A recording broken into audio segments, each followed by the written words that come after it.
पारनेरचे प्रथम नागरिक नगराध्यक्ष म्हणून मी सुजितदादा धावरे पाटलांचे पूर्ण पारनेरवासीय, आमचे सर्व नगरसेवक, पारनेरचे सर्व ग्रामस्थ आणि खासदार निलेश लंके साहेब यांच्या विनंती करून मी तुमचे आभार मानते की तुम्ही हा मनाचा खूप मोठेपणा दाखवलाय।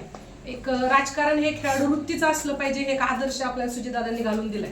कारण की जेव्हा एखादी पुढची टीम प्रामाणिकपणे काम करते तेव्हा दुसऱ्या एखाद्या टीम मधला एक प्रामाणिक माणूस येऊन आपल्याला मदत करतो। असा कालचा एक प्रसंग घडला की कुणाच्याही मनी ध्यानी नसताना अचानक दादांनी हा मनाचा मोठेपणा दाखवला की आपण सगळेजण छत्रपती शिवाजी महाराजांच्या भूमीतले माणसे। छत्रपती शिवाजी महाराजांनी सांगितलं की आपल्याला नेहमी प्राधान्य राष्ट्राचं असलं पाहिजे। तसं आपल्या एका भूमिपुत्राने, पारनेरच्या भूमिपुत्राने पारनेरचा विचार केला, राजकारणाचा विचार नाही केला आणि आपल्यासाठी DTR मंजूर करून आणला।